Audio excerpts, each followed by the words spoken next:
The scorching June sun of 1878 beat down mercilessly on the wheat fields of Superior, Nebraska, as Francesca O'Malley dragged her worn rake across the dry soil.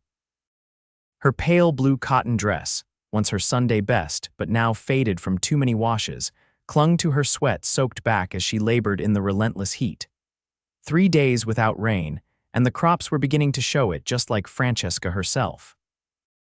At 22, she had never imagined this would be her life. Working a failing farm alone, with nothing but debts and memories to keep her company. 8 months since her father had succumbed to pneumonia, leaving her with nothing but this parched land and the responsibility to make something of it.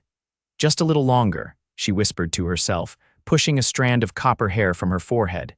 Just until harvest. The world tilted suddenly, the golden wheat fields spinning around her like autumn leaves in a whirlwind.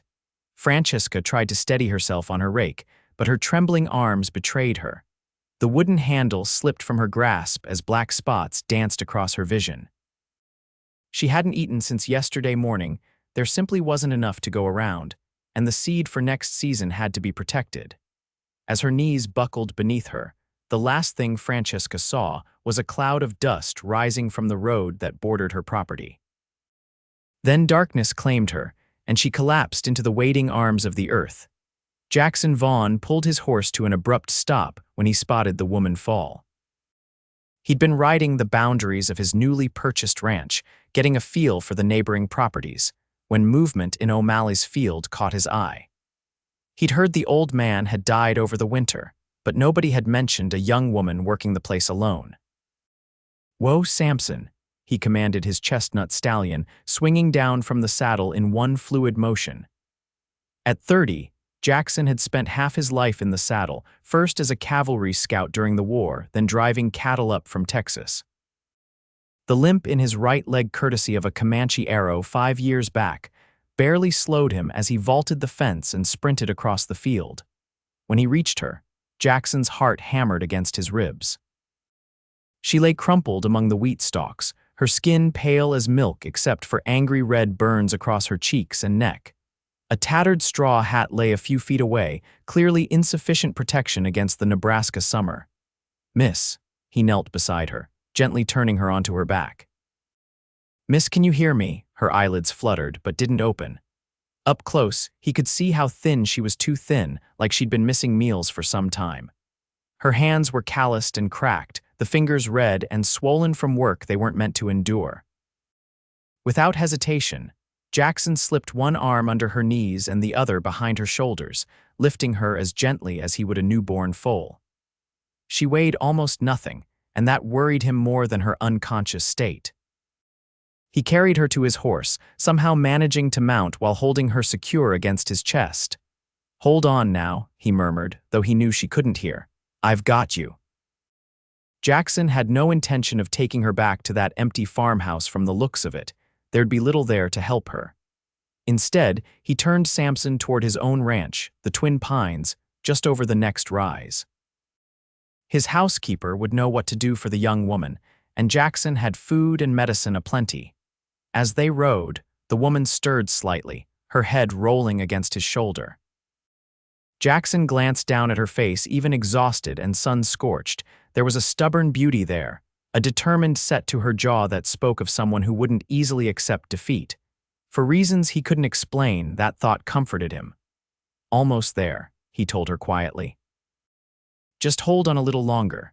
Francesca drifted in and out of consciousness, vaguely aware of strong arms holding her and the rhythmic movement of a horse beneath her. Was she dreaming? Had death come for her in the form of a ride across the prairie? Her parched lips tried to form words, but no sound emerged. Through half-open eyes, she glimpsed a white farmhouse growing larger as they approached, its freshly painted porch gleaming in the afternoon sun. 2 tall pines flanked the entrance, nothing like her own weathered cabin with its sagging steps and peeling paint. "Mrs. Holloway," Jackson called as they reached the yard. "I need help out here." An older woman with iron-gray hair hurried onto the porch, her eyes widening at the sight of Jackson carrying a half-conscious woman. "Mercy, Mr. Vaughn, what's happened?" Found her collapsed in the O'Malley field, Heat exhaustion and hunger, I'd guess. Jackson dismounted carefully, keeping Francesca cradled against his chest. She needs water and shade, quick. Bring her to the guest room, Mrs. Holloway instructed, rushing ahead to open doors. I'll fetch water and cool cloths. The guest room at Twin Pines Ranch was modest but comfortable, with whitewashed walls and a pine bed covered in a handmade quilt. Jackson laid Francesca down gently, and Mrs. Holloway immediately began unlacing the young woman's boots. She's burning up, the housekeeper observed, placing a weathered hand on Francesca's forehead. And thin as a rail. Been working that land alone, has she? Jackson nodded, suddenly feeling like an intruder in the small room. Seems so. I've only been here 3 weeks, but I haven't seen anyone else around the O'Malley place. Poor child. Old Patrick's been gone since winter, and folks say he left nothing but debts. Mrs. Holloway's mouth set in a grim line as she efficiently loosened Francesca's collar. You did right bringing her here, Mr. Vaughn. Now make yourself useful and fetch that water pitcher from the kitchen while I get her comfortable. Jackson hurried downstairs, grateful for the chance to move. Something about the young woman's vulnerability had stirred feelings he'd thought long-buried compassion mixed with a strange protectiveness that took him by surprise. He'd come to Nebraska to start fresh, to build something that was his alone, not to get tangled in a neighbor's troubles. Yet as he pumped cool water into a pitcher, Jackson knew he was already involved. He couldn't have left her there in that field any more than he could stop breathing. Some actions weren't choices, they were necessities of the soul. Francesca awoke to the unfamiliar sensation of softness beneath her and coolness against her skin. For a moment, she kept her eyes closed, certain she was dreaming. The last thing she remembered was working in the field, the relentless sun beating down on her shoulders, and then, nothing. There you are, said a kind maternal voice. Coming back to us, are you? Francesca's eyes fluttered open to find an older woman sitting beside the bed, a damp cloth in her hand. Beyond her, sunlight filtered through lace curtains she'd never seen before. Where? Her voice came out as a harsh whisper, her throat painfully dry. Twin Pines Ranch, the woman replied, helping Francesca sit up slightly to sip from a glass of water. Mr. Vaughn found you collapsed in your field and brought you here. I'm Mrs. Holloway, the housekeeper. Memories flickered through Francesca's mind, strong arms lifting her, the steady heartbeat against her ear as she was carried. Embarrassment flooded her cheeks with color. I need to get back, she said, trying to push herself upright. My crops will still be there tomorrow, Mrs. Holloway said firmly, pressing Francesca back against the pillows. You're suffering from heat exhaustion and malnutrition, young lady. You won't be going anywhere tonight. But I can't, you can and you will, came a deep voice from the doorway. Francesca turned to see a tall man leaning against the doorframe, arms crossed over his chest. His face was tanned from the sun, with lines at the corners of his eyes suggesting he smiled often. Dark hair, slightly too long, curled at his collar, and a neatly trimmed beard shadowed his jaw. There was nothing soft about him, he was all angles and strength, yet his blue eyes regarded her with unmistakable concern. Mr. Vaughn, I presume, Francesca said, summoning what dignity she could while lying in a stranger's bed. He nodded, stepping into the room. Jackson Vaughn. And you would be, Francesca O'Malley. She extended her hand formally, despite her prone position. I appreciate your assistance, Mr. Vaughn, but I really must return home. Jackson took her hand briefly, his calloused palm rough against her equally work-worn fingers. Miss O'Malley, I just carried you 3 miles because you worked yourself to collapse. I'm not about to let you undo that by stumbling back to an empty house tonight. There was something in his tone that brooked no argument, reminding Francesca of her father in his more stubborn moments. She sank back against the pillows, suddenly aware of just how exhausted she truly was. One night, she conceded grudgingly, but I need to be in my fields at first light. Jackson and Mrs. Holloway exchanged a look that Francesca couldn't quite interpret. We'll discuss that after you've eaten, Mrs. Holloway said diplomatically. I've got stew simmering and fresh bread just out of the oven. At the mention of food, Francesca's stomach growled audibly, betraying her. Jackson's mouth quirked in a half-smile. I'll leave you ladies to it, he said, backing toward the door. Miss O'Malley, I'm glad to see you're feeling better. We'll talk more at supper if you're up to joining me. After he'd gone, Mrs. Holloway helped Francesca wash her face and hands with cool water and brush out her tangled copper hair. The housekeeper had found a simple blue dress that, while a bit large on Francesca's thin frame, was clean and presentable. Was Mr. Vaughn's wife about my size? Francesca asked as Mrs. Holloway pinned the dress at the waist to make it fit better. The older woman chuckled. Mr. Vaughn isn't married, dear. Never has been, far as I know. This was my daughter's dress from when she visited last fall. Oh. Francesca wasn't sure why that information sent a little flutter through her chest. He seems kind. That he is, Mrs. Holloway agreed. Hardworking, too. Bought this place just 3 weeks ago and already has it running smoother than old Jenkins did in 20 years. She stepped back to assess her handiwork with the dress. There, that'll do until your own things are washed and dried. Francesca followed Mrs. Holloway downstairs, one hand trailing along the smooth banister. The house was simply but comfortably furnished, with polished wood floors and windows thrown open to catch the evening breeze. So different from her own cabin, where the windows stuck in their frames and dust gathered in corners she was too tired to reach. Jackson was waiting in the dining room, rising to his feet as the women entered. He'd changed into a clean shirt, Francesca noticed, and his hair was damp as though he'd just washed. "Miss O'Malley," he said, pulling out a chair for her, "you're looking more yourself." "Thank you, Mr. Vaughn," she replied, carefully sitting down. Despite the rest and water, she still felt light-headed when she moved too quickly. "And thank you for your hospitality. It's more than kind." "It's nothing any neighbor would do," he said, though they both knew that wasn't necessarily true. Many in these parts would consider a woman working alone to be bringing trouble on herself. Mrs. Holloway brought out the promised stew rich with beef and vegetables, along with fresh bread and butter. Francesca had to force herself to eat slowly, though her body cried out for her to devour everything in sight. It had been months since she'd had meat, months of existing on what meager vegetables she could grow and the occasional egg from her 3 remaining hens. "How long have you been working that farm alone, Miss O'Malley?" Jackson asked after they'd eaten in silence for a few minutes. Francesca dabbed her mouth with her napkin before answering. "Since my father passed in October. 8 months now." Jackson's eyebrows rose. "Through the winter?" "Yes."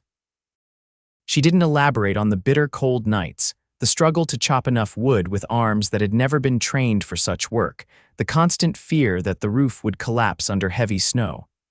"And no family to help you," she shook her head. "My mother died when I was 12. No siblings, no uncles or aunts nearby. What about hiring help?" A small, bitter laugh escaped her. "With what, Mr. Vaughn? My father left debts, not assets. The bank has been patient, but only because they know they can't sell the land in its current condition." Jackson frowned, setting down his fork. "Then why stay? Why not sell what you can and move to town? Surely there would be work. That land is all I have left of my family," Francesca interrupted, a flash of fire in her green eyes. "My grandfather broke that soil. My father poured his life into it. I won't be the one to surrender it to the bank or some stranger who sees it as nothing but acres and dollars." Her vehemence seemed to surprise Jackson, but then a slow smile spread across his face. "You remind me of my mother," he said. "Same spirit. She held our place in Texas after my father was killed in a cattle stampede. Everyone said she should sell, but she just worked harder." "Is she still there?" Francesca asked, curiosity tempering her defensiveness. Jackson's smile faded slightly. "No. She remarried when I was 16, moved to California with her new husband. The ranch went to my stepbrother eventually." He shrugged, as though the loss was of no consequence, but Francesca sensed there was more to that story than he was telling. "I'm sorry," she said softly. "Don't be." "It set me free, in a way." Jackson refilled her water glass. "I learned to make my own way, saved every penny I earned on cattle drives until I could afford this place." Francesca studied him in the lamplight, seeing beyond the confident exterior to the boy who had lost both a father and a home. Perhaps they weren't so different after all, both clinging to land that represented something greater than soil and crops. "Your fields need attention," Jackson said abruptly, changing the subject.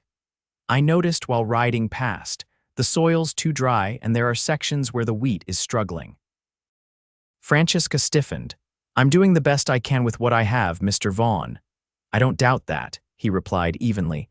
But one pair of hands can only do so much, especially when those hands aren't getting proper food or rest. He leaned forward, his expression serious. Let me help you. I can't afford to hire help, she repeated, pride making her voice sharper than intended. I'm not offering to be hired, I'm offering to be a neighbor. When she opened her mouth to protest, he held up a hand. Hear me out. I have 2 hired men already for my place, and right now, they're not busy from sunup to sundown. I could spare them for a few hours each day to help with your most pressing needs. And in return, Francesca asked suspiciously. Nothing in her experience suggested men offered help without expecting something in return. Jackson seemed genuinely surprised by the question. In return, nothing, Miss O'Malley, except perhaps the knowledge that I've been a decent Christian neighbor. She wanted to believe him, wanted desperately to accept the help he offered. But years of watching her father struggle while neighbors prospered had left her wary of charity. I would need to repay you somehow, she insisted. Perhaps after harvest, if it eases your mind, we can call it a loan of labor, Jackson suggested. To be repaid when you're able, in whatever form makes sense then. Mrs. Holloway, who had been quietly clearing dishes, spoke up. You'd be foolish to refuse, Miss O'Malley. And forgive me for saying so, but pride won't save your wheat if another week passes without proper tending. Francesca felt tears prick at her eyes, and she blinked rapidly to dispel them. It had been so long since anyone had shown her kindness without an ulterior motive, so long since she'd allowed herself to accept help. All right, she said finally, her voice barely above a whisper. Thank you, Mr. Vaughn. I accept your generous offer. Jackson's smile was like sunrise breaking across the prairie. Good, we'll start tomorrow, but first, he gestured to her half-empty plate. You need to finish your supper and get more rest. Doctor's orders. Are you a doctor now? She asked, the ghost of a smile playing at her lips. No, madam, he chuckled. But I've seen enough men push themselves past their limits to know when someone needs to step back and breathe. For the first time in months, Francesca felt a tiny seed of hope take root in her heart. Perhaps, with help, she could save her father's farm after all. And perhaps, just perhaps, she had found a true friend in this quiet, strong man who had carried her home when she could no longer stand. The next morning, Francesca woke to birdsong and the smell of coffee wafting up from below. For a disorienting moment, she couldn't place where she was, then memories of the previous day flooded back. Her collapse in the field being carried by Jackson Vaughn, his offer of help. She rose quickly, too quickly, as dizziness forced her to sit on the edge of the bed until her head cleared. Her clothes, freshly washed and pressed, had been laid across a chair near the window. Dressing hurriedly, Francesca plaited her hair into a simple braid and made her way downstairs. The kitchen was alive with activity. Mrs. Holloway stood at the stove, turning bacon in a cast-iron skillet. Jackson sat at the table with 2 other men, all 3 hunched over cups of steaming coffee while discussing the day's work. Good morning, Francesca said hesitantly from the doorway. All 3 men rose at once, but it was Jackson who spoke first. Miss O'Malley, how are you feeling today? Much improved, thank you. She moved into the room, conscious of the curious glances from the other men. Allow me to introduce my ranch hands, Jackson said. This is Thomas Whitaker and Daniel Cooper, gentlemen, Miss Francesca O'Malley. The men nodded respectfully. Thomas was older, perhaps 50, with graying hair and a weathered face that spoke of decades under the sun. Daniel was younger, closer to Francesca's age, with sandy hair and an open, friendly expression. Pleased to meet you, Miss O'Malley, Thomas said. Boss tells us your fields need some attention. They do, Francesca admitted, more than I can manage alone. Well, that's why there's neighbors, Daniel said with an easy smile. My pa always said a farmer alone is a farmer asking for trouble, Mrs. Holloway bustled over with a plate piled high with eggs, bacon, and biscuits. Sit and eat, Miss O'Malley. These men won't let you go hungry on my watch. Francesca obeyed, though the portions were far more than she was accustomed to. As she ate, Jackson outlined his plan.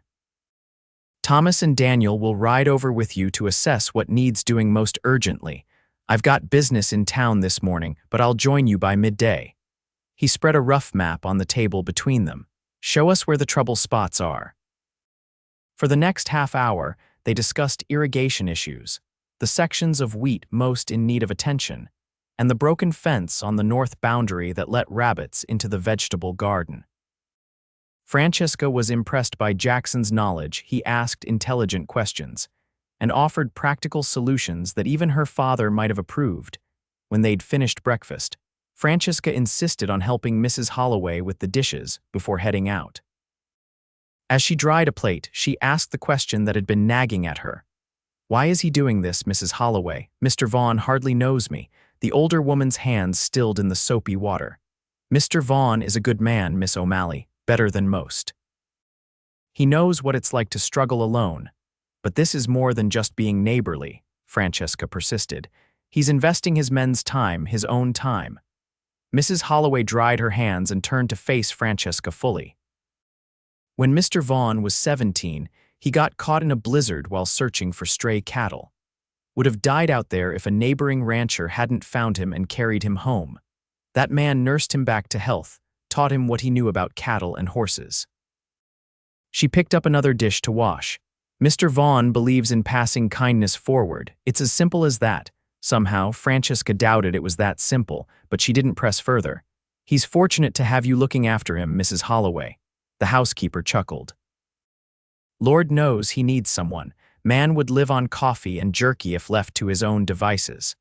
She glanced out the window to where Jackson was saddling horses. "He's been alone too long, if you ask me. Needs a good woman to remind him there's more to life than work." Francesca felt her cheeks warm at the implication in Mrs. Holloway's tone, but before she could respond, Jackson himself appeared at the back door. "Ready to ride, Miss O'Malley?" he asked. "I've saddled my gentlest mare for you." "I can ride, Mr. Vaughn," she assured him, hanging up her dish towel. "I grew up on horseback." Something like approval flashed in his eyes. "Of course you did. Still, Daisy's a sweet girl, you'll like her." The ride back to her farm took less time than Francesca expected, though she noted with embarrassment how far she must have been carried the day before. In the clear light of morning, she saw her property through new eyes: the sagging fence, the patches of wheat struggling in soil too dry and hard, the weathered cabin with its peeling paint and missing shingles. "It's not much," she said defensively as they dismounted in the yard, "but it's home." "It has good bones," Jackson said, surveying the place thoughtfully. "Your father built solid." Thomas and Daniel immediately set to work checking the irrigation channels, while Jackson insisted on accompanying Francesca into the cabin to gather what she might need for another night at Twin Pines. "Another night?" she asked, surprised. "That's not necessary, Mr. Vaughn. I've imposed enough." "Mrs. Holloway would have my hide if I let you come back to an empty pantry," he said, glancing around the sparse kitchen.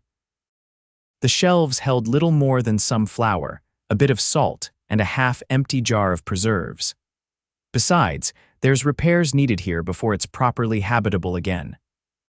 Francesca wanted to argue, to insist she'd managed just fine for months, but the truth was written in the barren cupboards and her own too thin frame. "Very well," she conceded, "but only until I'm on my feet properly again." Jackson nodded, though something in his expression suggested he had more to say on the matter. Instead, he helped her gather a few personal items and some mending she'd been working on during the long evenings alone. When they emerged from the cabin, Thomas was already digging out a clogged irrigation channel while Daniel hammered at loose boards in the barn wall. "They work fast," Francesca observed. "They're good men," Jackson agreed. "I was lucky to find them when I bought the place." For the rest of the morning, Francesca worked alongside the men, showing them the most critical areas needing attention. Despite her protests, they insisted she take frequent rest breaks and drink water from the canteens they'd brought. By midday, when Jackson reluctantly departed for his business in town, more work had been accomplished than Francesca could have managed in a week on her own. "I don't know how to thank you," she told Thomas as they paused to eat the lunch Mrs. Holloway had packed for them. The older man shrugged. "Just doing what the boss asked," He's a good man to work for fair pay, fair treatment. When he says a neighbor needs help, we help. He took a bite of his sandwich, chewing thoughtfully. Been a long time since anyone worked this place properly. Your pa was a proud man, as I recall. You knew my father? Francesca asked. Met him a few times in town. Hard worker, kept to himself mostly. Thomas gestured with his sandwich toward the fields. Land like this, though, it needs more than one pair of hands, always has. I'm learning that, Francesca admitted. The hard way, it seems. Thomas nodded sagely. Sometimes that's the only way lessons stick. My wife says I've got the hardest head God ever put on a man's shoulders, but even I know when to accept help.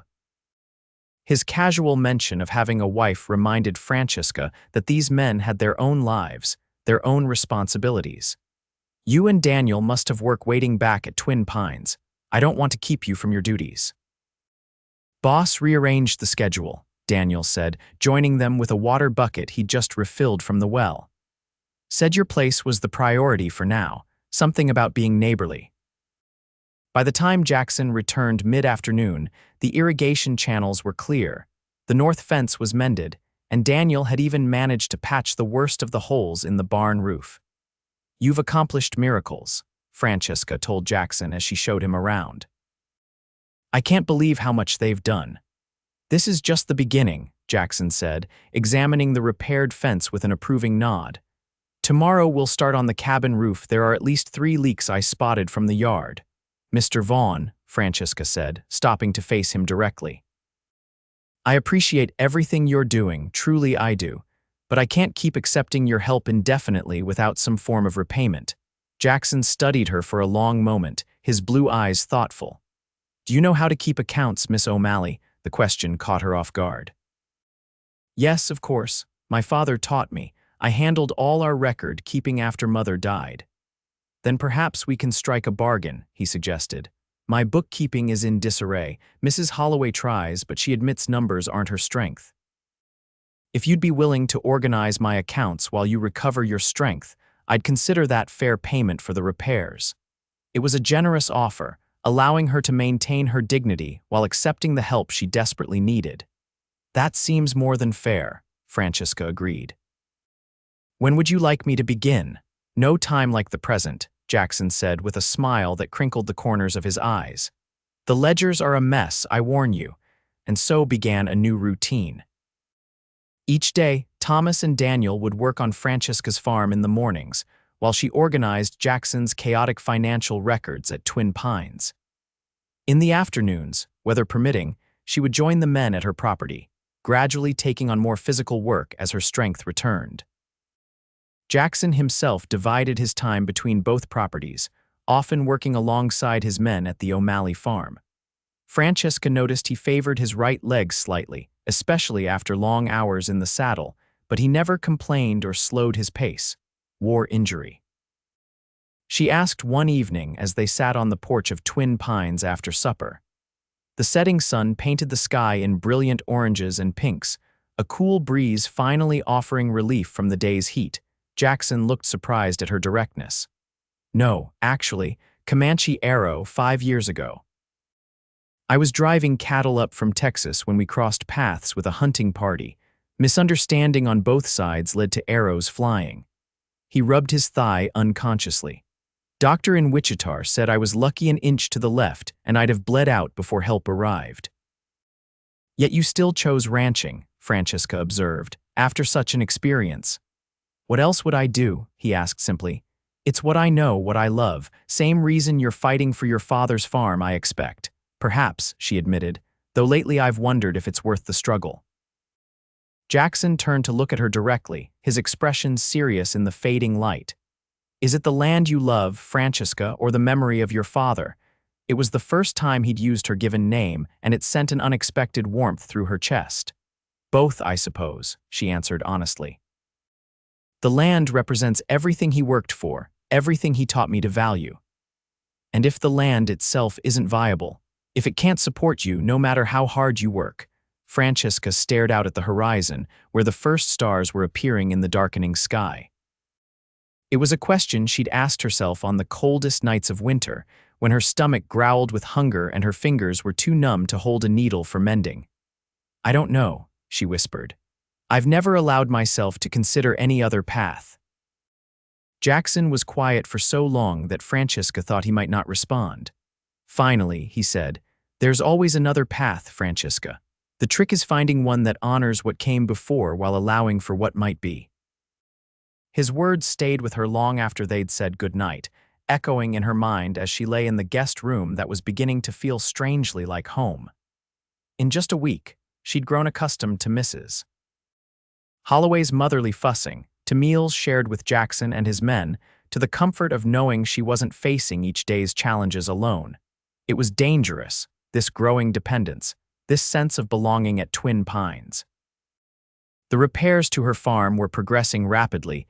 Soon there would be no legitimate reason to continue staying with Jackson. The thought filled her with an unexpected sadness. The following morning, Francesca woke before dawn and slipped downstairs to the kitchen. If she was to return to her own home soon, she wanted to show her appreciation to the household that had taken her in. By the time Mrs. Holloway appeared an hour later, Francesca had prepared a breakfast of biscuits, gravy, and scrambled eggs. Well now, the housekeeper said, surprise evident in her voice. What's all this? A small thank you, Francesca explained, wiping flour-covered hands on her apron. For all you've done. Mrs. Holloway's expression softened. You didn't need to do that, dear. Having another woman in the house has been pleasure enough for me. Still, I wanted to contribute something. Francesca checked the biscuits in the oven, finding them golden brown. My mother taught me to bake before she passed. It's been a long time since I had the proper ingredients to make anything worthwhile. Your mother taught you well, Mrs. Holloway said, sampling a biscuit fresh from the oven. These would make any woman proud. Jackson and his men were equally appreciative of the breakfast, particularly when Francesca revealed the berry preserves she'd made the previous autumn, one of the few jars she'd brought from her cabin. If you cook like this regularly, Miss O'Malley, we might have to make this arrangement permanent, Thomas joked, spreading more preserves on his third biscuit. Though meant in jest, the comment cast a sudden awkwardness over the table. Francesca concentrated on her plate, aware of Jackson's eyes on her. The roof repairs should be finished today, he said after a moment. The cabin will be weather-tight again, at least. Thank you, Francesca replied, still not meeting his gaze. I can move back tomorrow then. There's no rush, Jackson said quickly, too quickly, perhaps. There's still the matter of getting your crops through to harvest, and the accounts aren't fully organized yet. Mr. Vaughn is right, Mrs. Holloway interjected. Besides, you're only just regaining your strength. Another week or two under proper care wouldn't go amiss. Francesca looked up then, finding Jackson watching her with an expression she couldn't quite decipher. I wouldn't want to overstay my welcome, she said carefully. Impossible, he replied simply. And so she stayed, falling into a rhythm with the household that felt increasingly natural. Mornings were spent with Jackson's account books, bringing order to the chaos of receipts and ledgers. Afternoons found her at her farm, working alongside Thomas and Daniel, gradually taking on more of the physical labor as her strength returned. In the evenings, she often sat with Jackson on the porch, talking of their respective pasts and uncertain futures while the prairie stretched endlessly before them. July brought both blistering heat and the promise of rain, clouds building in towering columns each afternoon only to dissipate by sunset. The wheat in Francesca's fields grew taller, though not as robust as it should have been given the late start and harsh conditions. It will be a lean harvest, Jackson acknowledged one afternoon as they surveyed the fields together. But there will be a harvest, which is more than might have happened without intervention. Francesca nodded, shielding her eyes against the sun as she looked across land that was beginning to flourish under proper care. Thanks to you and your men, I still don't know how I'll ever repay such kindness. Jackson smiled, his hat casting shadows across his face. The accounts are in perfect order now. I've never seen such neat columns. Hardly equivalent to weeks of physical labor, she countered. Perhaps not in hours, but in value, he shrugged. I've had 3 letters from creditors I didn't even know existed, thanks to your organization. You've saved me considerable money and embarrassment. It was true that Jackson's financial situation had been more precarious than he'd initially let on. The purchase of Twin Pines had left him cash poor until his first cattle sale, and several bills had gone unnoticed in the transition. Francesca had discovered them buried among miscellaneous papers, bringing them to his attention before they became serious problems. "I'm glad I could help," she said sincerely, "though it still seems unbalanced." Jackson was quiet for a moment, then said, "There's something I've been meaning to discuss with you, Francesca. A proposition of sorts." Her heart skipped a beat at his serious tone. "Yes. Your farm and mine share a boundary," he began, gesturing to the fence line visible in the distance. "Your wheat fields are struggling but showing promise. My pastures are ideal for cattle but lack diversity." Francesca listened, puzzled about where this was leading. "I wonder if you've considered a partnership," Jackson continued. "Combining resources, sharing labor. Your crops could feed my livestock through winter, my cattle could fertilize your fields in rotation." "A partnership," Francesca repeated, trying to understand what he was suggesting. "A business arrangement," he clarified. "To start. Your land remains yours, mine remains mine, but we work them together for mutual benefit." Francesca considered his words carefully. The practical advantages were obvious: access to his equipment and labor, protection from the bank's threats, the security of knowing she wouldn't face next winter alone. "And this would be a formal arrangement?" she asked. "With contracts, if you wish it so," Jackson nodded. "Though I had hoped we'd established enough trust to operate on a handshake." Trust, such a small word for such an enormous concept. 8 months of isolation and struggle had taught Francesca to rely only on herself, to view offers of help with suspicion. Yet in just a few weeks, Jackson Vaughn had begun to dismantle those defenses, proving himself worthy of trust in ways both small and significant. "I would need time to consider," she said finally. "It's not a decision to make lightly, of course." If he was disappointed by her response, he hit it well. "Take all the time you need. The offer stands." That night, Francesca lay awake long past midnight, turning Jackson's proposition over in her mind. A partnership made practical sense, their properties complemented each other, and Jackson had already demonstrated his farming knowledge and work ethic. But there were complications beyond the practical. Living at Twin Pines these past weeks had awakened feelings Francesca had thought long buried: the desire for companionship, for family, for a place to truly belong. She'd begun to care for Jackson in ways that went beyond gratitude for his help, and she suspected her feelings weren't entirely one-sided. The way his eyes followed her across a room, the gentle touches when he helped her mount her horse, the conversations that stretched late into the evening all suggested a growing attachment. Would a business partnership complicate those emerging feelings, or provide a foundation for something more? Morning brought no clarity, only a leaden sky that promised the rain they'd been awaiting. Francesca dressed quickly and went downstairs to find the house empty except for Mrs. Holloway, who was kneading dough with more vigor than usual. "The men left at first light," she explained before Francesca could ask. "Mr. Vaughn got word that some of his cattle broke through a fence line during the night, likely spooked by the thunder." Thunder? Francesca hadn't heard any storm. "Just rumblings to the north so far, but there's a big one coming." Mrs. Holloway glanced toward the window. "They'll be in for a soaking before they get those cows rounded up." Francesca moved to the window, studying the dark clouds gathering on the horizon. "Will they be all right out there?" Mrs. Holloway smiled knowingly. "Worried about them, are you? Or one in particular?" Heat rose to Francesca's cheeks. "All of them, of course. They've been kind to me. Hum." The housekeeper's hands never stopped working the dough. "Mr. Vaughn survived worse than a summer storm. Though I will say he's been different since you arrived. Lighter somehow." "Different how?" Francesca couldn't stop herself from asking. "He smiles more, sings sometimes when he thinks no one's listening." Mrs. Holloway set the dough aside to rise. "And he watches you when you're not looking. The way a man watches something precious." Francesca turned back to the window, not wanting Mrs. Holloway to see how those words affected her. "He made me a proposition yesterday," she said after a moment. "A business partnership combining our farms while keeping separate ownership. did he now? Mrs. Holloway didn't sound surprised. And what did you say? That I needed time to think. Francesca traced a raindrop as it slid down the window pane, the first herald of the coming storm. It makes practical sense, but you're wondering if there's more to his offer than business, Mrs. Holloway finished for her. Francesca nodded, still facing the window. I've been alone so long, Mrs. Holloway. I'm not sure I remember how to be anything else. The older woman came to stand beside her, placing a flour-dusted hand on Francesca's shoulder.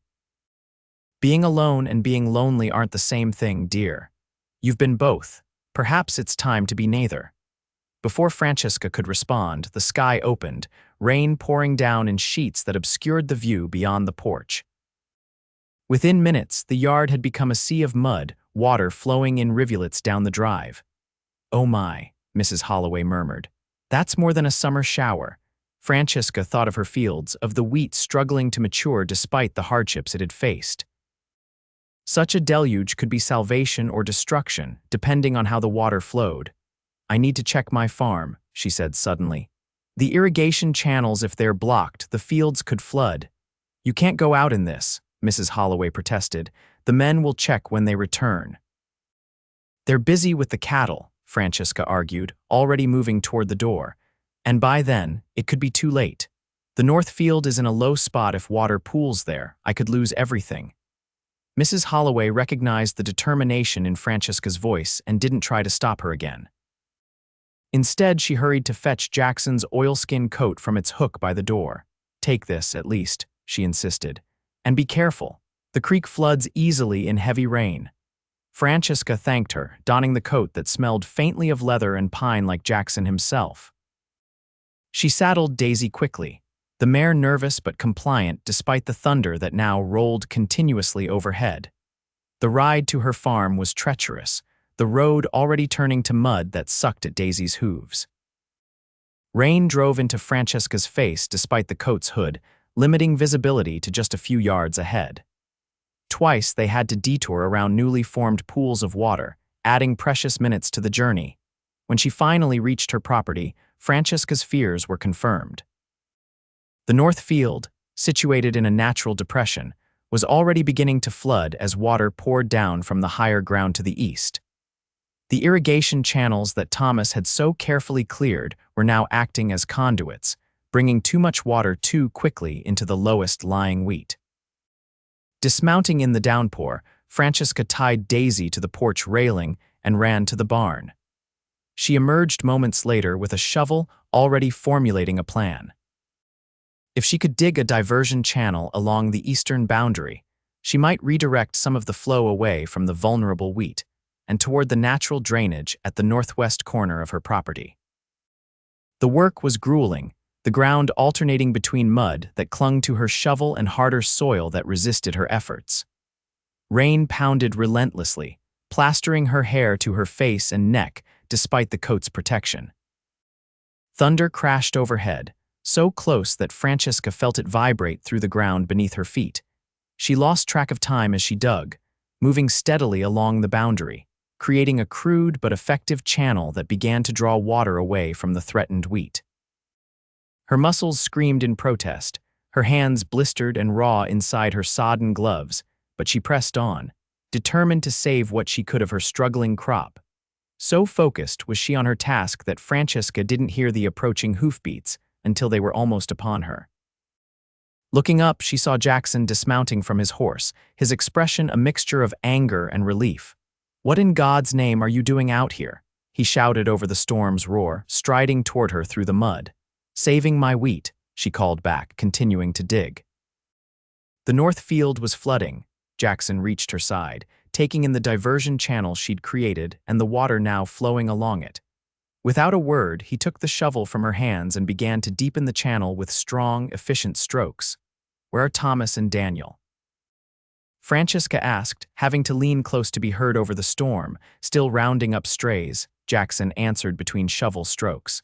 "Mrs. Holloway told me where you'd gone. Damn foolish thing to do alone." "I couldn't wait," she protested. "Another hour and the wheat would have been ruined." Jackson paused, looking at her with an expression that mingled exasperation and something like admiration. "You're the most stubborn woman I've ever met," he said, rain streaming down his face. "And the bravest." Before Francesca could respond, a blinding flash of lightning struck a tree at the edge of the field, followed instantly by a deafening crack of thunder.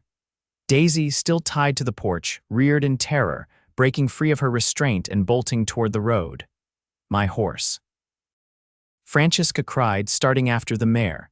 "Let her go," Jackson said, grabbing Francesca's arm. "She'll head home or find shelter. We need to get inside before one of us gets struck."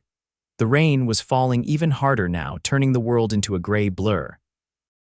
Jackson took Francesca's hand firmly in his and led her toward the cabin, both of them struggling through mud that pulled at their boots with each step.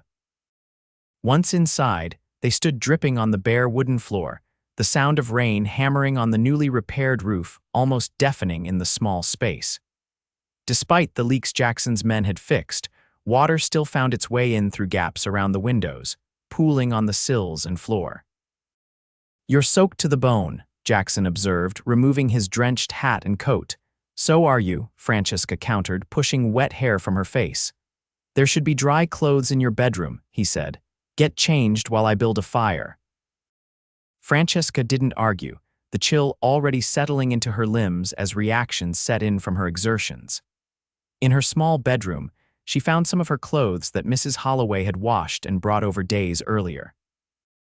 Changing quickly, she wrapped a woolen shawl around her shoulders and returned to the main room to find Jackson coaxing a small fire to life in the hearth. "I hung my wet things by the back door," he said without looking up from his task. "Hope you don't mind." "Of course not."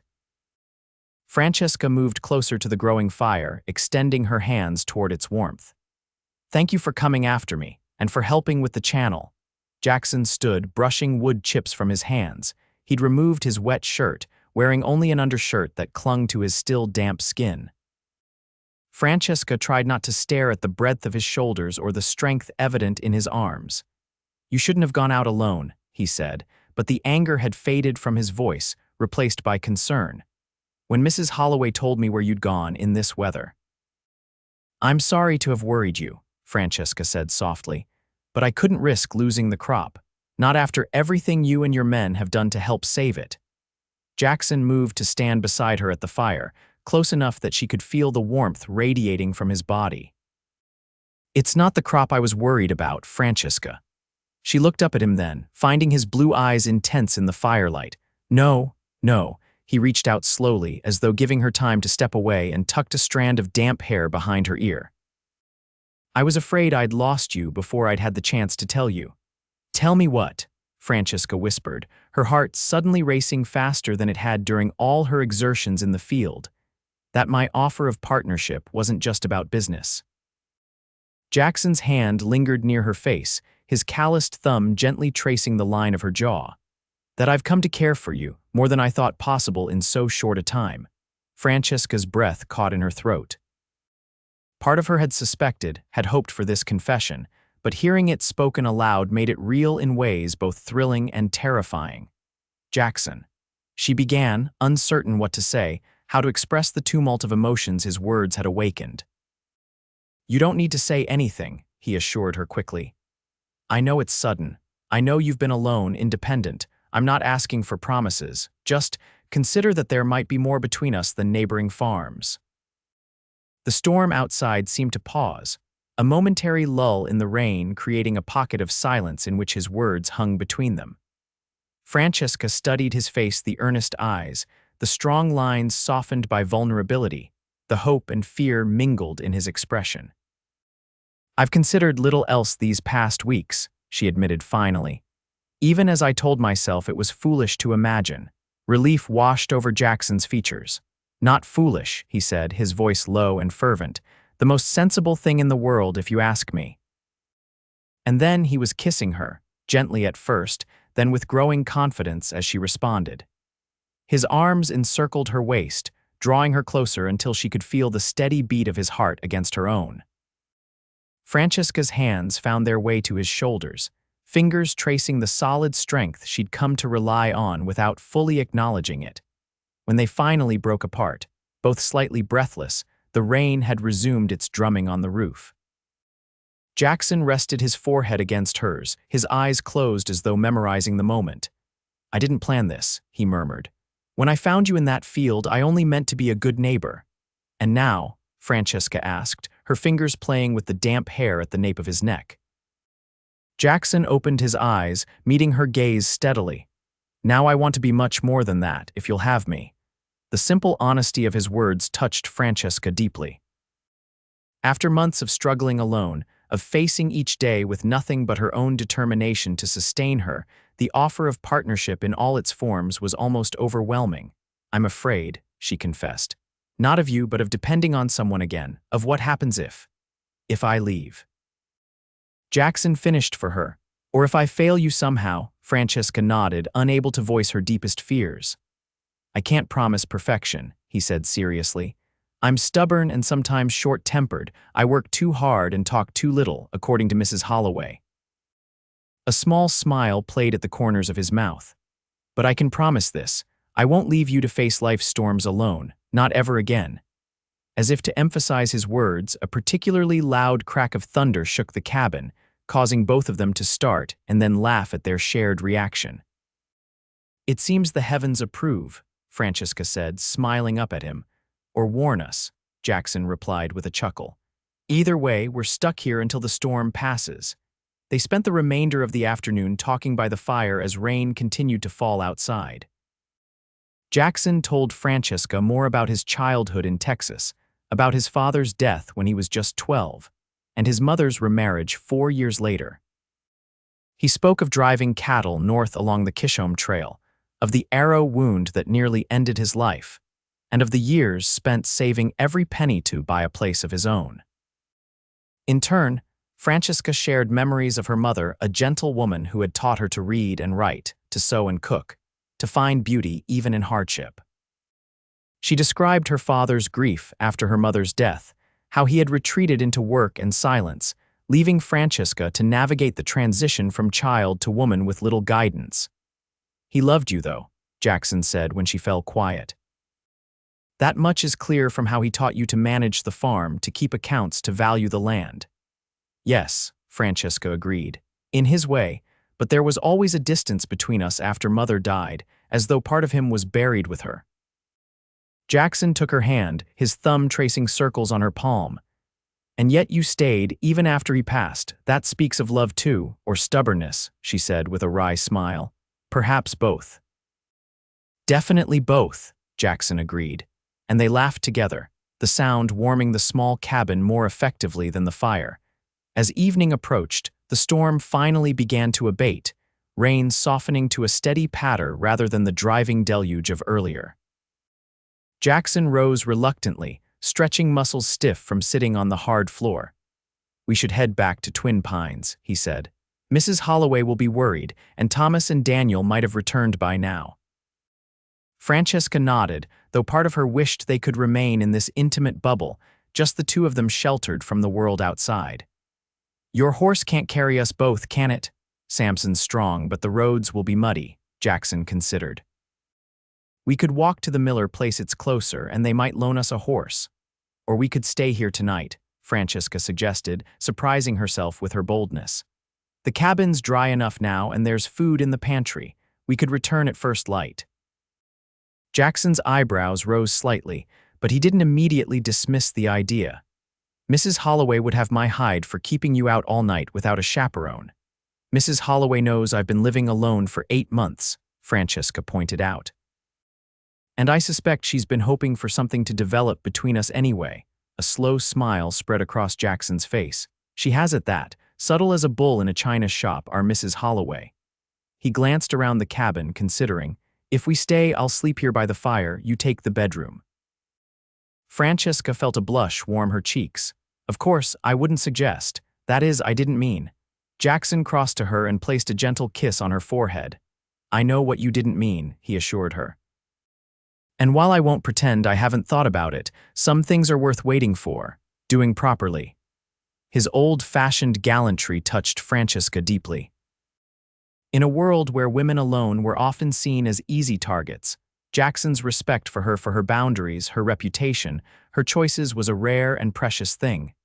Thank you, she said softly. For understanding, always, he promised. They prepared a simple supper from the stores in Francesca's pantry, beans and corn bread, with the last of her preserves for sweetness. After eating, they returned to their place by the fire, talking quietly as darkness fell outside and the rain finally stopped altogether. When Francesca's eyelids began to droop, Jackson insisted she take the bedroom while he made a pallet near the hearth. She protested weakly, but exhaustion from the day's exertions won out. Before retreating, however, she allowed herself one more lingering kiss, a silent promise of all that might be. "Good night, Jackson," she whispered against his lips. "Good night, Francesca," he responded, his voice husky with emotion. "Sweet dreams." She slept deeply that night, more peacefully than she had in months, perhaps years. When she woke at dawn, it was to the smell of coffee and the sound of Jackson moving quietly in the main room. Rising quickly, Francesca dressed and joined him, finding breakfast already laid out on the small table, coffee, the last of the corn bread warmed by the fire, and 2 eggs from her few remaining hens, fried to perfection. "You cook," she observed, accepting the cup of coffee he offered. "Bachelor skills," he explained with a shrug. "Not Mrs. Holloway's standards, but edible." "It's wonderful," Francesca assured him after tasting the eggs, "and unexpected." "Full of surprises, me," Jackson said with a wink. After breakfast, they stepped outside to assess the damage from yesterday's storm. The yard was still muddy, but the sun shone brightly in a clear blue sky, steam rising from puddles as the day warmed. Together, they walked to the north field to check on the wheat. Francesca's diversion channel had worked beautifully. The low-lying wheat stood in damp soil but wasn't submerged or flattened. Water had flowed along the new channel to the natural drainage point, just as she'd hoped. "You saved it," Jackson said, genuine admiration in his voice. "Quick thinking and hard work. We saved it," Francesca corrected him. "I couldn't have finished the channel alone." They were examining the eastern boundary when they heard hoofbeats approaching. Turning, they saw Thomas riding toward them, leading Daisy and another horse. "Found this one in our barn this morning," Thomas called as he drew closer, indicating Daisy. "Figured you two might need transportation." "Much appreciated," Jackson replied, moving to meet him. "Everything all right at Twin Pines, fine and dandy," Thomas assured them. "Lost 2 head of cattle to lightning, but we rounded up the rest. Mrs. Holloway was in a state about you two being out in the storm, but Daniel told her you're both too stubborn to drown." Francesca laughed, reaching up to stroke Daisy's nose. "He knows us too well already." "That he does," Thomas agreed, dismounting. "Mrs. Holloway sent breakfast, but I see you've already managed." "Tell her we'll be along shortly," Jackson said, "just checking the fields first." Thomas nodded, his weathered face betraying nothing, though Francesca suspected he had drawn his own conclusions about their night away. "I'll ride back and let her know. She's baking up a storm, says you'll both need feeding up after your ordeal." After Thomas departed, Jackson and Francesca continued their inspection of the farm, making note of work still needed before harvest. The morning sun dried their path as they walked, turning muddy tracks to merely damp earth beneath their boots.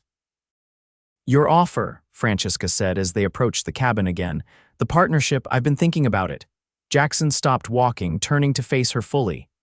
"And I'd like to accept," she said. "With one condition." "Name it," he replied without hesitation. Francesca took a deep breath. "That we begin as business partners only, at least as far as the town is concerned. I need time, Jackson, to be sure of my own feelings, separate from my gratitude for your help." She half expected disappointment or argument, but Jackson simply nodded, his expression thoughtful. "A wise precaution," he agreed, "though I confess my feelings aren't likely to change with time." "Nor mine, I think," Francesca admitted. "But I need to stand on my own 2 feet again before I can walk beside you properly." Jackson took her hand, bringing it to his lips for a gentle kiss that made her heart flutter. "Take all the time you need. I'll be here." Those words, simple, direct, and utterly sincere, reassured Francesca more than elaborate promises ever could. Jackson Vaughn was a man who meant what he said, who understood the value of patience and respect. He would wait for her to find her strength again, to come to him as an equal rather than a woman in need of rescue. As they rode back to Twin Pines together, Francesca felt a lightness in her spirit that had been absent for too long. The path ahead would not be easy. Farming never was, but for the first time since her father's death, she wasn't facing it alone. There was hope in partnership, in shared burdens and shared dreams, and perhaps, in time, there would be more than partnership. The thought made her smile as Twin Pines came into view, no longer simply a neighbor's property, but a place that felt increasingly like home. The weeks that followed brought gradual changes to both farms. True to their agreement, Jackson and Francesca presented their partnership to the town as a purely business arrangement, combining resources for mutual benefit. If people speculated about other motivations, and of course, they did neither confirmed nor denied such rumors. Francesca moved back to her cabin, now properly repaired and weathertight thanks to Jackson's men. But she spent her days divided between both properties, keeping accounts for their joint venture and overseeing preparations for harvest. When Jackson traveled to Omaha to arrange the sale of his cattle, Francesca managed Twin Pines in his absence with a competence that impressed even Thomas. By early August, the wheat in Francesca's Northfield had recovered sufficiently to promise at least a modest yield. The bank, seeing evidence of improvement and learning of her partnership with the financially stable Vaughn, extended her loan for another year with more favorable terms. Through it all, Francesca and Jackson maintained a careful public distance that belied their growing private closeness. Their evening conversations continued, sometimes on her porch, sometimes on his, their hopes and fears shared in the quiet hours after work was done. Occasionally, his hand would find hers in the darkness, or she would rest her head against his shoulder as they watched the stars emerge above the prairie. They were careful, always proper when others might see, but those who knew them best misses. Holloway Thomas, Daniel observed the changing dynamic with knowing smiles and discreet encouragement. It was Mrs. Holloway who finally broached the subject directly, cornering Francesca in the kitchen at Twin Pines one afternoon in late August. "Harvest is coming," the housekeeper observed as they preserved peaches from Jackson's small orchard. "What happens after, child?" Francesca focused on slicing the ripe fruit, avoiding the older woman's penetrating gaze. "The partnership continues through winter, at least.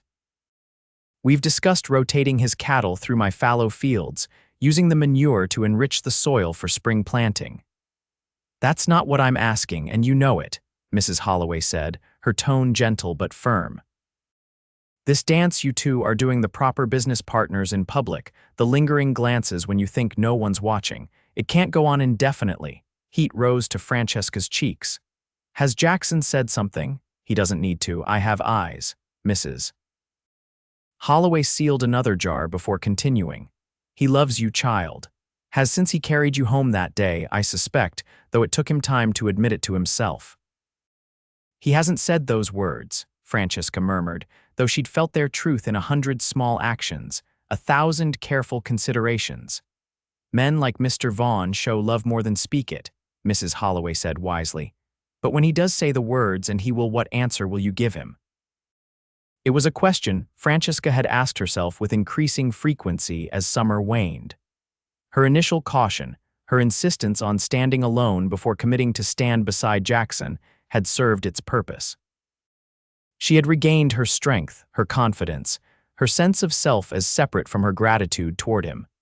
And in that process, her feelings had only deepened, growing from attraction and appreciation into something far more profound. She loved Jackson Vaughn, his quiet strength, his unwavering integrity, his capacity for kindness without condescension. She loved the way he listened when she spoke, truly listened, and the way his rare, full smiles transformed his face from handsome to breathtaking. "I think you already know my answer," Francesca told Mrs. Holloway softly. The older woman nodded, satisfaction in her expression.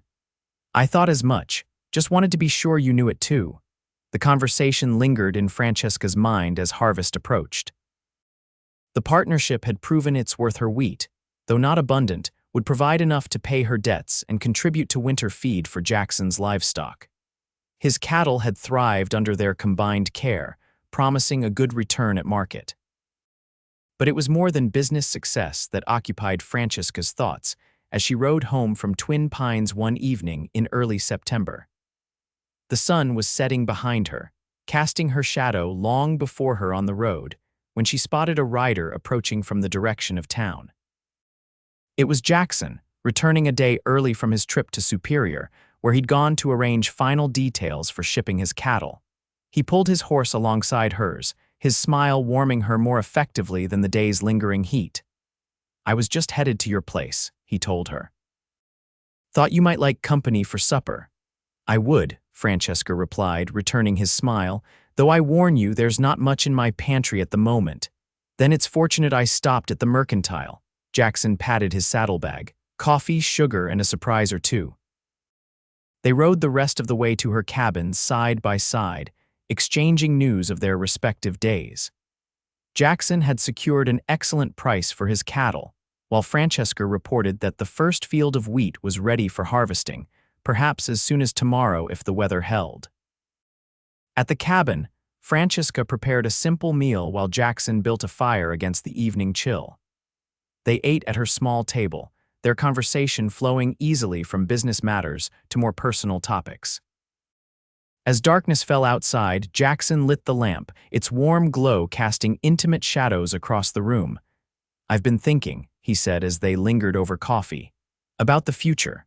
Francesca's heart quickened at his serious tone. "What about it?" "Winter will be here before we know it," he continued. "Last year was hard for you, alone in this cabin." "It was," she acknowledged, "but things are different now. The roof doesn't leak, the pantry isn't empty, and I have good neighbors." Jackson smiled at that last part, but his expression remained thoughtful. "Even so, it's a long, cold season, too long to spend apart when we could be together." Francesca set down her cup carefully, uncertain where his words were leading. "What are you suggesting?" Jackson reached into his pocket and withdrew a small object, placing it on the table between them. It was a ring, a simple gold band set with a single modest diamond that caught the lamplight and reflected it in tiny dancing sparks. "I'm suggesting that our partnership become permanent," he said, his blue eyes never leaving her face.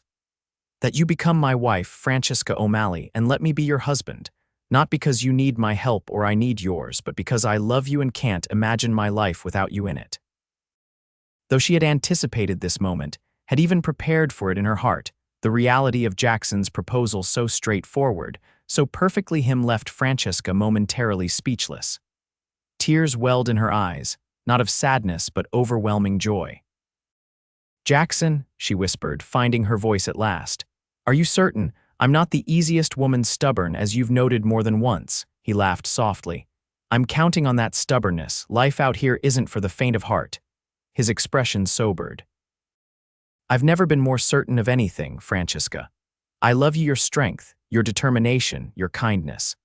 I love the woman who collapsed from exhaustion trying to save her father's farm, and the woman who dug a drainage channel in a thunderstorm to save her wheat." Francesca reached across the table to take his hand, her own trembling slightly. "I love you too," she said simply. "More than I thought possible when you carried me home that day." "Is that a yes?" Jackson asked, hope lighting his features. "It's a yes," Francesca confirmed. "Yes, I will marry you, Jackson Vaughn." He rose from his chair, moving around the table to kneel beside her. Taking the ring, he slid it onto her finger, a perfect fit, as though it had been made for her hand alone. "Mrs. Holloway helped me guess the size," he admitted with a grin. "She's been rather invested in this outcome." "I'm not surprised," Francesca laughed. "She all but ordered me to accept your proposal when it came." "Smart woman, Mrs. Holloway," Jackson said, drawing Francesca to her feet and into his arms. "Almost as smart as my future wife." Their kiss was different from those they'd shared before, deeper, more certain, filled with promises of the life they would build together. When they finally parted, both slightly breathless, Jackson rested his forehead against hers. "When?" he asked. "How soon can I make you Mrs. Vaughn?" "After harvest," Francesca decided. "When the work is done and we can take a few days to ourselves." 3 weeks, Jackson calculated. "I can be patient that long, I suppose." The news of their engagement spread quickly through the small community. Mrs. Holloway was ecstatic, immediately beginning preparations for the wedding feast. Thomas and Daniel offered congratulations with knowing grins, confessing they'd had a small wager on when Jackson would finally propose. The harvest proceeded smoothly, with neighbors joining to help bring in Francesca's wheat before turning their attention to other farms in the area. It was a tradition as old as farming itself, the community coming together to ensure no crop was lost for lack of hands to gather it. Jackson worked alongside them all, his strength and determination matching any man's despite his slight limp. Watching him from across a field, his shirt darkened with sweat, his face intent with concentration, Francesca felt a surge of pride and love so intense it nearly took her breath away. This man, this good, honorable man had chosen her, just as she had chosen him. They were married on the first Sunday of October in the small white church in Superior. Francesca wore a gown of ivory silk that Mrs. Holloway had altered from her own daughter's wedding dress. Jackson, unrecognizable in a formal suit and freshly trimmed hair, waited for her at the altar with an expression of such wonder that several women in the congregation were seen to dab at their eyes. The ceremony was brief but meaningful, their vows spoken clearly for all to hear. To love and to cherish, in plenty and in want, in joy and in sorrow, in sickness and in health, as long as we both shall live. Words that had been repeated countless times throughout history, yet felt newly minted as they passed between them. A promise, a covenant, a beginning. The celebration afterward was held at Twin Pines, the house and yard filled with neighbors and well-wishers. There was music and dancing, food and drink in abundance, the community's way of blessing the union of two of their own. As evening fell, lanterns were lit in the yard, casting golden light over the festivities. Jackson found Francesca standing slightly apart from the crowd, watching the dancers with a contented smile. "Happy, Mrs. Vaughn?" he asked, coming to stand beside his bride. "Completely," she assured him, leaning into his solid warmth. "Though still getting used to the name." "It suits you," Jackson said, his arm circling her waist. "Almost as well as you suit me." They stayed like that for a long moment, observing the celebration that marked their new beginning. Francesca thought of all that had brought them to this point: her collapse in the field, his decision to carry her home, the gradual building of trust and love between them. A journey neither had planned but both now treasured. "What are you thinking?" Jackson asked softly, noticing her introspection. "That sometimes exhaustion can be a blessing," she replied with a smile, "if it brings the right person into your life. Or the right person to your door," he countered, pressing a kiss to her temple. "Either way, I'm grateful for that hot June day and your stubborn refusal to rest when you should have." As the last guests departed, wishing the newlyweds well with knowing smiles and good-natured teasing, Francesca and Jackson stood together on the porch of what was now their shared home. Twin Pines would be their primary residence, while her cabin would serve as a base during planting and harvest seasons, a practical arrangement that honored both their pasts while embracing their future together. "Come inside, wife," Jackson said, offering his hand. "The night grows cold." Francesca placed her hand in his, as she had done at the altar hours earlier, as she would do countless times in the years to come. "Lead the way, husband." And he did, across the threshold and into their new life, the door closing behind them on the watching stars. 5 years later, on a warm June afternoon remarkably similar to the one when they first met, Jackson and Francesca Vaughn stood together on the porch of Twin Pines, watching their children play in the yard. 3-year-old William chased his sister Sarah, not quite 2, both squealing with delight as they circled a patient Thomas, who pretended to be unable to catch them. "They grow so fast," Francesca observed, her hand resting on the gentle swell of her belly where their third child was just beginning to show. "Soon, this one will be joining their games." "And then the next, and the next after that," Jackson teased, though his expression softened as he covered her hand with his own. "If you want them. Perhaps we should see how we manage 3 before planning for more," Francesca laughed, "though I wouldn't say no to a large family." The years had been kind to them both. Hard work had brought prosperity, their combined farms now among the most successful in the county. The original partnership, once viewed with skepticism by some, had proven its worth many times over. Wheat grew where Jackson's cattle had grazed, enriching the soil. Cattle fattened on wheat straw and grain that might otherwise have gone to waste. Mrs. Holloway still ruled the kitchen at Twin Pines, though she now had help from a young girl from town who came daily to learn cooking and housekeeping. Thomas and Daniel remained, loyal as ever, with additional hands hired as the ranch expanded. Francesca's original cabin had been enlarged and improved, now serving as a comfortable second home during busy seasons. But it was their family that brought Jackson and Francesca their greatest joy. William, born 9 months after their wedding, had his father's blue eyes and his mother's determined spirit. Sarah, quieter but no less strong-willed, watched the world with her father's thoughtfulness and her mother's curiosity. "I've been thinking," Jackson said, drawing Francesca closer to his side, "about the day I found you. The day I collapsed dramatically at your feet, you mean," she teased. It had become something of a family joke over the years how Francesca had literally fallen into Jackson's life. "The day Providence led me to ride past your field at exactly the right moment," he corrected gently. "Sometimes I wonder what would have happened if I'd been even 10 minutes later." "I would have picked myself up eventually," Francesca said, though they both knew her condition had been more serious than she liked to admit. "Stubbornness has its uses. Indeed it does," Jackson agreed with a smile, "but I'm grateful I didn't have to test that theory." His arm tightened around her waist. "5 years, and I still sometimes wake up amazed to find you beside me." Francesca turned in his embrace to face him fully. At 35, Jackson Vaughn was more handsome than ever, a few strands of silver at his temples, lines at the corners of his eyes that spoke of both laughter and responsibility. The years of partnership, of marriage, of parenthood had deepened rather than diminished their bond. "I'm not going anywhere," she promised, rising on tiptoe to kiss him softly. "You carried me home, remember, and never let me go." As their children's laughter rang out across the yard, and the afternoon sun gilded the world in golden light, Francesca O'Malley Vaughn knew with absolute certainty that she had found her true home not in the land she'd fought so desperately to save, but in the arms of the man who had taught her that strength wasn't only about standing alone, but about choosing to stand together.